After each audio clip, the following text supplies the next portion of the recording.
आज मैं बरकतमन आप लोगों को मैं पहले जो क्लास लिया था सीआरपीएफ एक्ट के बारे में बताया था। जो 19 एक्ट था वो संक्षिप्त में विस्तार किया था, मतलब वर्णन किया था। आज आप लोगों को मैं आईपीसी के बारे में बताऊंगा। आईपीसी क्या है?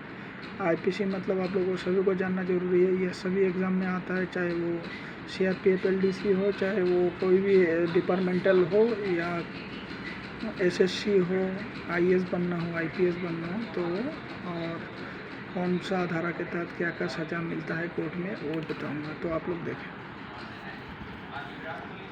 आप लोगों को पता है कि आईपीसी भारतीय दंड संहिता 6 अक्टूबर 1860 को लागू हुआ था। धारा नंबर 96 में क्या है? धारा नंबर 96 में व्यक्तिगत प्रतिरक्षा में किए गए काम, मतलब आप लोग कोई मारने के लिए आ रहा है, आप उसके मारने को कैसे प्रतिरोध करोगे? अगर वो मारते वक्त तो आप उसको आप अटैक भी कर सकते हो, तो उसमें धारा नंबर 96 में वर्णन किया गया है। धारा नंबर 9 सेल्फ डिफेंस बोलता है धारा नंबर 96।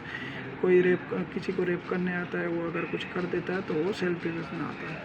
धारा नंबर 97 शरीर और संपत्ति के व्यक्तिगत प्रतिरक्षा अधिकार। आपका शरीर और संपत्ति आपका अधिकार है, आपको वो रक्षा करना, ये धारा नंबर 97 में है। धारा नंबर 98 में क्या है? पागल व्यक्ति आदि के काम के विरुद्ध व्यक्तिगत प्रतिरक्षा अधिकार। कोई पागल व्यक्ति आपको मारने के लिए आ रहा है, आप उल्टा उसको मार दिया, कुछ हो गया, तो आप धारा नंबर 98 के तहत आप दोषी साब्यस्त नहीं होंगे। धारा नंबर 99 में क्या है? ऐसे कर्ज जिनके विरुद्ध व्यक्तिगत प्रतिरक्षा का अधिकार नहीं, माने कोई भी एक कर्ज है आपको व्यक्तिगत प्रतिरक्षा का अधिकार नहीं दिया गया, धारा नंबर 99 में। धारा नंबर 100 में क्या है? कब शरीर का व्यक्तिगत प्रतिरक्षा का अधिकार मृत्यु करने तक होता है। मतलब धारा नंबर 100 में क्या है? आप अगर किसी को मार भी देते हो तो इस धारा के तहत मतलब आपको कुछ नहीं होने वाला है।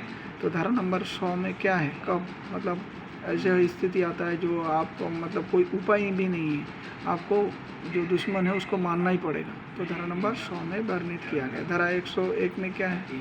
मृत्यु से भिन्न कोई हानिकारक करने तक होता है, माने मृत्यु के अलावा कोई चोट पहुंचाना, ये पहुंचाना, वो धारा नंबर 101 में है। धारा नंबर 102 में क्या है? शरीर और व्यक्तिगत प्रतिरक्षा अधिकार का प्रारंभ और बने रहना। 102 में वही जो आपका अधिकार है वो बने रहना है। जैसे हमको आपको मिला था 96, वो धारा नंबर 102 में वही बना रहता है। धारा नंबर 103 में क्या है? कब संपत्ति का व्यक्तिगत प्रतिरक्षा अधिकार मृत्यु डालने तक होता है। मतलब धारा नंबर 3 में क्या है? आपका जो संपत्ति का अधिकार कहाँ दिया गया था? संपत्ति का अधिकार आपका संपत्ति का अधिकार धारा नंबर 97 में दिया गया था। तो 97 का अधिकार 103 में फिर बोल रहा है कि कब संपत्ति का व्यक्तिगत प्रतिरक्षा अधिकार मृत्यु डालना तक होता है। मतलब आप संपत्ति रक्षा करते वक्त किसी को अगर मर जाता है तो धारा नंबर 103 में आपका बचाव है। धारा नंबर 104 में क्या है? कब ऐसा अधिकार जो विस्तार मृत्यु से भिन्न हानि करने तक, वही सेम आ रहा है। धारा नंबर 105 में क्या है? संपत्ति का व्यक्तिगत प्रतिरक्षा अधिकार का आरंभ तथा बनना, मतलब कहाँ से कहाँ तक आप संपत्ति का प्रतिरक्षा अधिकार कर सकते हो और कहाँ शुरू होगा कहाँ खत्म होगा। धारा नंबर 141 सबसे इम्पोर्टेंट है, विधि विरोध सम्मेलन या मजमा। मान लो कोई संगठन को बैन किया गया है और वो सम्मेलन कर रहा है, तो उसके खिलाफ धारा नंबर 141 इस्तेमाल किया जा सकता है। या तो सरकार आपको अनुमति नहीं दिया है कोई आंदोलन करने का और आप फिर भी ज़बरदस्ती कर रहे हो, तो धारा नंबर 141 में आपको अरेस्ट किया जा सकता है। धारा नंबर 142 में क्या है? गैर कानूनी सम्मेलन का सदस्य होने, मतलब कोई ऐसा सम्मेलन हो रहा है, जैसे अभी पीएफआई को बैन किया गया, आप लोगों को पता है केरल का जो एक ये है पीएफआई, उसको सरकार ने बैन किया गया है। तो अगर ऐसे कोई ये सम्मेलन हो रहा है, आप उसका सदस्य बन रहते हो, तो आपको भी गिरफ्तार किया जा सकता है।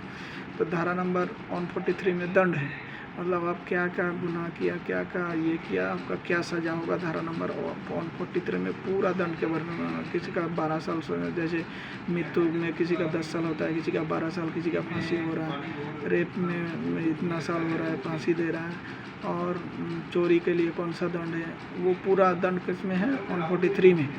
और धारा नंबर 144 में क्या है? प्राणघातक हथियार लेकर गैर कानूनी सम्मेलन करना।